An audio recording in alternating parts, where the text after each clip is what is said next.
J'ai généré 3 25 395 euros avec ce tunnel de vente et je vais tout simplement t'expliquer ce que j'ai appris. Donc là, on voit quelques screens System.io. Là, c'est des screens de vente. Bon, forcément, je ne les ai pas tous mis parce qu'il y en a des centaines. En premier, du coup, on va voir la présentation du tunnel. En deux, comment adapter le tunnel à la niche, à sa niche plutôt.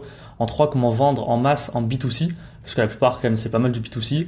Et l'importance des ads. Alors, premièrement, je vais présenter le tunnel. Bon, forcément, je pense que là, peut-être qu'ils l'auront deviné. Le tunnel principal, c'est le tunnel webinar. Donc, tunnel assez basique, avec une USP, donc The One Thing, donc la croyance principale à casser, secret 1, secret 2, secret 3, qui vont tous casser certaines croyances et voilà, qu'on va un petit peu détruire tout au long du webinar. Un webinar, ça dure entre 2 et jusqu'à 4 heures pour les plus longs webinars. Donc le tunnel, je présente rapidement et après je rentrerai plus dans le détail. Là, c'est juste pour introduire. Il y a de l'ad, il y a de l'organique. Alors très souvent, c'est de l'ad, de l'organique, c'est des lancements tous les 2-3 mois. Mais l'ad, c'est 99% du trafic. Landing page, page de remerciements avec aussi un groupe WhatsApp. Directement, on redirige les gens vers un groupe WhatsApp. J-3 vidéo d'endoctrinement 1, J-2 la deuxième, J-1 la troisième et le jour J, bah voilà, c'est le live, tout simplement.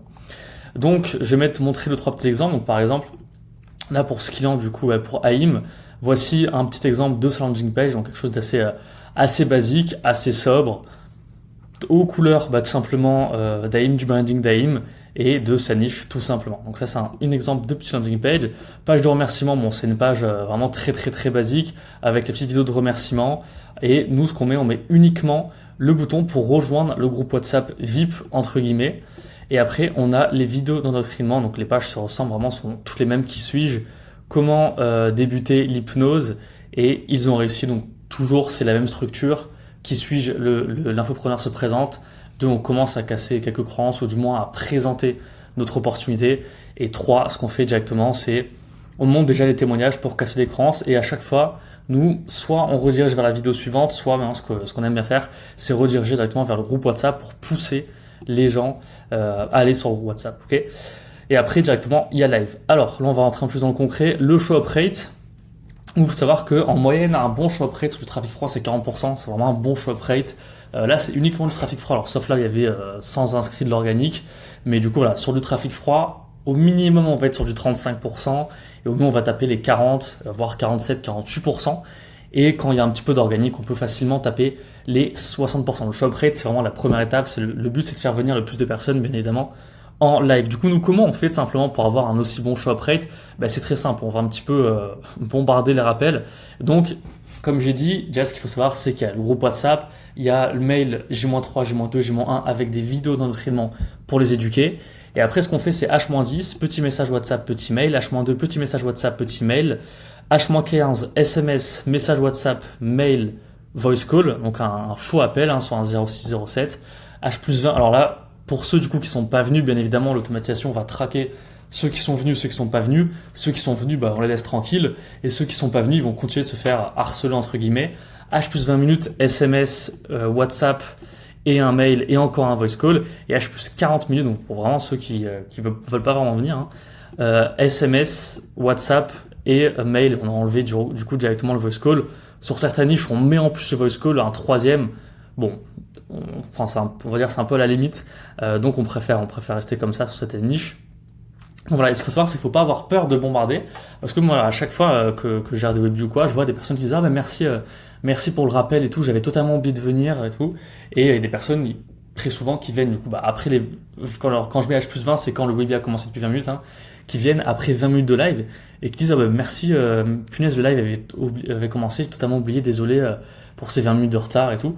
Donc pas avoir peur de les harceler. De toute façon, ceux qui viennent en live, après, on leur envoie plus de messages, donc c'est pas vraiment un problème. Alors après, il y a deux types de webinars. Il y a la vente directe et directement, il y a le webicall. Avant, ce qui se faisait beaucoup, c'était vraiment la vente directe. Donc se faire vendre des produits entre 300 et 1000 euros. Vous pouvez même vendre moins cher, 200 euros, mais après, quand vous mettez des ads, ça commence à être chaud. Même sur le marché actuel, d'ailleurs, vendre à 300 euros, 400, 500, 600 euros en live, c'est de plus en plus compliqué. Donc très souvent, ce qu'on fait, c'est du webicall, que je vais montrer juste en dessous.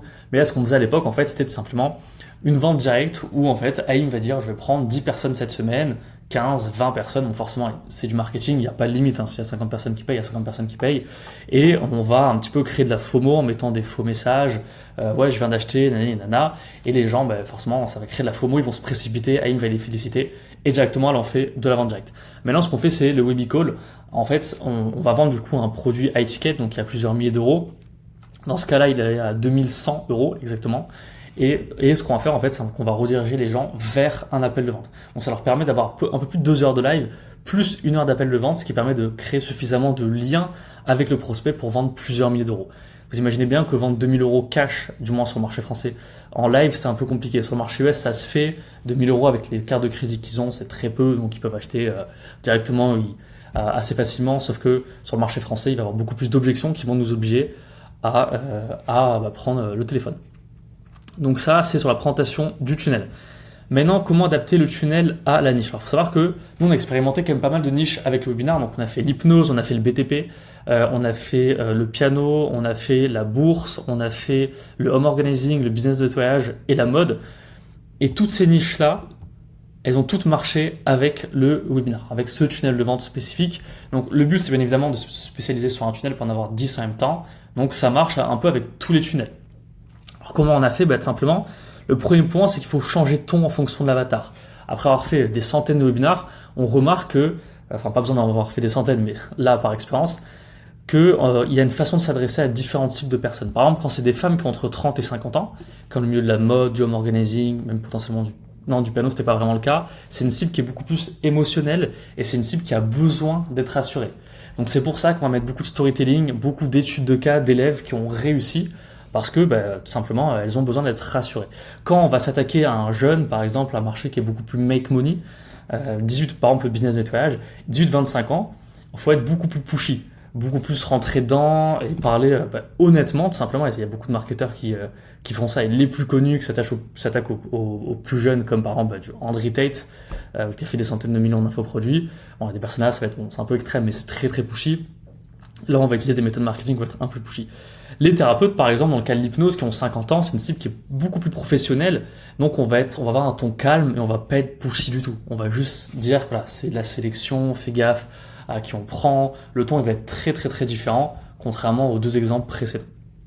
Donc, il est important d'adapter le marketing à son attractif caractère. Si, par exemple, tu es calme en organique, tu fais un webi où tu mets un petit peu d'organique, tu es très pushy, les prospects, ils vont le ressentir, ils vont pas aimer du tout. Ok, ils vont pas aimer du tout, ils vont pas acheter, ils vont pas aller plus loin et ça va détruire aussi potentiellement ta réputation. Donc c'est vraiment pas ouf. Après, il y a les ads.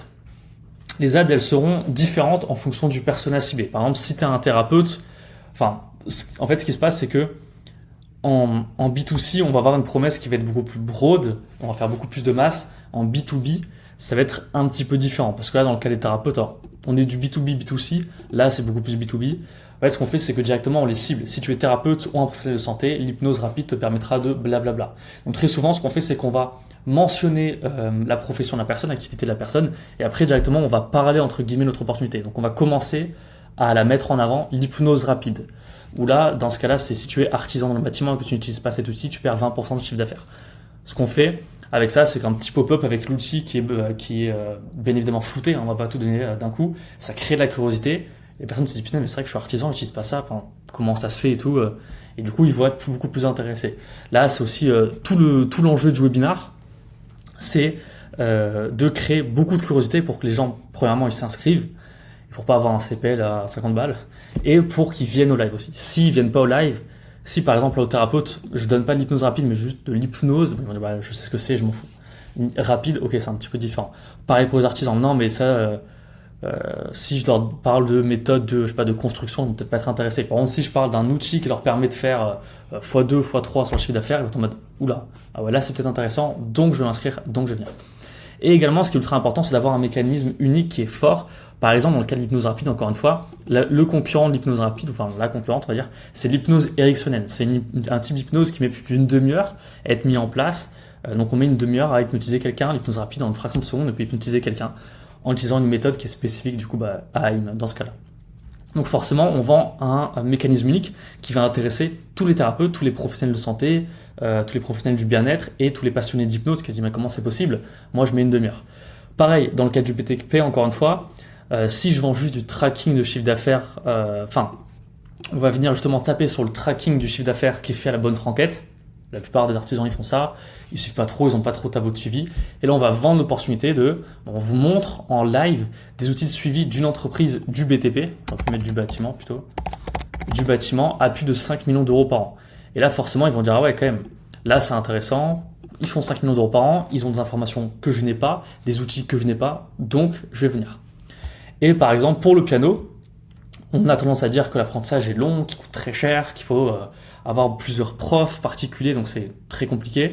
Et là, on va vendre simplement de 0 à pianiste en 30 jours avec 15 minutes par jour de pratique.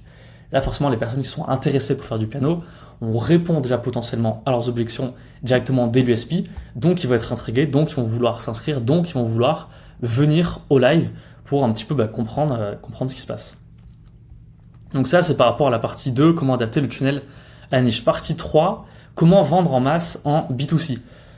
Alors, donc ça, je vais en parler en second temps, mais ce qu'il faut savoir, ce qui est assez intéressant, ce qu'on a remarqué, et surtout dans les niches où, par exemple, la bourse ou quoi, des niches où vraiment il y a moins, ou même les artisans, tout ce qui est hypnose, piano, c'est un peu plus compliqué, bien évidemment, mais il y a 3 types de personnes que vous allez attirer dans un webinar. Si demain, je fais un webinar, par exemple, pour les prestataires de services, leur vendre une méthode marketing, je vais avoir 3 types de prestataires. Je vais avoir les débutants qui vont être curieux. Et les débutants, ils n'ont pas beaucoup d'argent, forcément. Ils ne sont pas encore de ce domaine, donc, et même ils ne mettront pas beaucoup d'argent. Donc on peut faire une offre qui est low ticket, début de high ticket, on va dire, à 2000 euros. Après, on a les intermédiaires, donc peut-être les prestataires de services qui font déjà 3, 4, 5 000 euros par mois, qui veulent faire plus. On peut facilement leur vendre à plusieurs milliers d'euros. Donc par exemple, dans ce cas-là, 6 000 euros. Et les personnes qui sont beaucoup plus avancées, à par exemple 15 000 euros. Donc imaginons, je change de niche, je m'attaque à des personnes qui sont dans l'immobilier. Les débutants qui veulent se lancer dans l'immobilier, peut-être pas 2 cas, mais peut-être ils pourraient mettre à les 3 000, 3 500. Les intermédiaires qui ont déjà un bien immobilier, 1 ou 2, mais qui veulent en avoir plus, qui veulent savoir comment en faire beaucoup plus rapidement, peut-être que je peux vendre à 7 000, 8 000 euros. Pour ceux qui sont avancés, qui ont déjà 5, 6, 7, 8 biens et qui veulent passer à 15, 20, 30 biens, ces personnes-là, je peux facilement leur vendre un mastermind 15, 20, 25, 30 000 euros potentiellement. Pourquoi pas? Parce que c'est des personnes qui sont beaucoup plus avancées et qui comprennent également beaucoup plus facilement la plus-value de se former dans leur niche. Ils n'ont plus les objections du débutant, ni de l'intermédiaire. Enfin, l'intermédiaire a déjà plus les objections du débutant, mais le profil avancé n'aura plus du tout les objections du débutant. Il faudra faire toujours plus et il sait que c'est possible. Ok. Donc c'est pour ça que c'est toujours intéressant quand on fait vraiment de la masse et qu'on dépense des gros montants, de faire 3 types d'offres. Ça, c'est assez intéressant. Et après, les solutions de paiement. Bon, il faut savoir que bien évidemment, le B2B est très différent du B2C. Les personnes de manière générale dans le B2B, même s'il y a des personnes qui sont débutantes, elles ont plus de trésor, elles ont plus d'argent à mettre sur la table, donc elles pourront potentiellement beaucoup plus facilement payer cash ou payer potentiellement peut-être aller en 2 fois, aller 3 fois max une offre à plusieurs milliers d'euros. Le B2C maintenant et surtout en France, c'est de plus en plus compliqué. On s'attaque à des marchés broad, des personnes qui n'ont pas beaucoup d'argent. Ce qu'on va faire, c'est qu'on va utiliser des solutions de paiement comme PayPal qui propose les solutions de paiement en plusieurs fois, Sekura ou Klarna où on va recevoir X% de la somme d'un coup. Pour PayPal et Klarna, je ne sais pas exactement, je sais que Sekura, c'est 70%. Par exemple, je fais une vente à, pour calcul, c'est facile, on va dire 2000 euros. 2000 euros, je reçois 1400 euros. Et la personne va payer sur un an, 150, 160 euros par mois, 166 euros par mois sur un an pour rembourser tout simplement sa dette. Et maintenant, quand on s'attaque à des marchés B2C et qu'on fait de la masse, on est obligé d'avoir des solutions de paiement comme ça. On peut pas juste dire, OK, c'est 5K, paiement une fois. Malheureusement, on se retirait beaucoup d'argent. En fait, ce qu'on fait, c'est que déjà, on met en avant, premièrement, le cash, parce que le cash, c'est toujours mieux pour scaler. Et si la personne, elle dit non, c'est chaud, et qu'on sait qu'on va la perdre, bon, OK, avant-dernier recours, paiement 2 fois ou 3 fois. Non, c'est chaud. Encore avant-dernier recours, dernier recours, pardon. Un plan de paiement avec du Sekura, du Klarna ou tout simplement du PayPal. D'ailleurs, je fais juste une petite pause. Si jamais tu es un infopreneur, tu fais entre 5 et 10 000 euros par mois et tu veux passer la barre des 50, 100 000 euros par mois, tu peux cliquer juste en dessous. Il y a un petit lien, c'est un petit formulaire éclos, je pense que tu connais, à remplir et tu auras directement un rendez-vous avec moi. On verra si potentiellement on peut t'aider à mettre en place les techniques d'acquisition et de conversion qu'on met en place pour nos clients. Et partie du coup numéro 4, l'importance des ads. Alors il y a un petit constat sur l'organique qui se fait depuis plusieurs mois, maintenant depuis un bon petit moment, c'est que tout le monde fait du contenu. Hein, vraiment, make money, B2B, B2C, tout le monde fait du contenu. Donc, alors je dis pas que c'est pas bon de faire du contenu, c'est important de faire du contenu, il faut être présent en ligne, bien évidemment. Par contre, les prospects, ils se noient. Ils se noient de plus en plus, et si vous attendez, enfin si tu attends simplement d'avoir une communauté pour vendre, ça va être très très très très long. Donc c'est pour ça qu'il faut directement balancer en ads. Il faut avoir du contenu pour avoir une belle vitrine, parce que Instagram, YouTube, c'est un peu ta vitrine en ligne tout simplement. Mais si derrière tu t'attends que un retour sur l'organique, ça va être très très très compliqué pour toi, et surtout ça va mettre des mois et des mois à se mettre en œuvre. Donc, d'où l'importance de faire des ads. Donc, ce qui marche, bien évidemment, donc nous on a dépensé plusieurs centaines de milliers d'euros. J'ai montré quelques screens sur un compte d'un client, donc des campagnes de webinars. Ce qui marche, c'est d'avoir un message spécifique en ads, un avatar spécifique, et après de faire un max d'ads possible. Et ce qui marche surtout par rapport à Meta, c'est de faire des mises en scène, du contexte. Il faut savoir que quand on fait du méta, parce que là c'est des screens méta, donc Facebook, Instagram, les personnes, ils n'ont pas le même intérêt d'achat que quand on est sur YouTube. Quand on est sur méta, je suis en train de scroller, donc vraiment, je vide mon énergie, j'éteins mon cerveau, et d'un coup, je tombe sur une ad. Sauf que si l'ad, elle fait beaucoup trop pro, je vais scroller, je vais continuer de scroller. Parce que mon cerveau, il est éteint. Si l'ad, c'est une mise en scène, c'est dans la continuité de ce que je consomme déjà, ça va être beaucoup plus intéressant. Alors attention, ça dépend encore une fois de la niche. Là, je parle surtout sur du B2C. B2B, ça va être un petit peu différent. B2B, les gens, c'est des personnes qui vont quand même moins scroll et qui vont être hook par un type de contenu qui va être totalement différent, bien évidemment. Donc voilà, ça c'est par rapport aux ads. On est bon, donc je t'ai un petit peu tout montré. Je t'ai montré simplement l'importance des ads, comment vendre en masse en B2C, comment adapter le tunnel à la niche, et surtout je t'ai montré le tunnel, le show-up rate, et nous comment on vend. Actuellement, on vend quand même beaucoup en webicall directement avec une équipe de closers, setters. Voilà, je pense que tu connais un petit peu la chanson. Donc encore une fois, si tu es un infopreneur, tu fais 5 à 10 000 euros par mois, tu veux te passer la barre des 50 100 000 euros par mois, tu peux cliquer sur le bouton iClose juste en dessous. Si aussi potentiellement tu as une grosse base organique que tu souhaites exploiter, tu es au stade de lancement où tu sais pas trop et tout, et comment lancer ton infoproduit, tu peux aussi cliquer juste en dessous. Ce sera un appel directement avec moi pour voir si on peut potentiellement bosser en symbiose ou pas du tout, parce que c'est possible aussi que ça ne fit pas du tout. Voilà, sur ce, faites une très bonne journée et puis on se dit à très vite.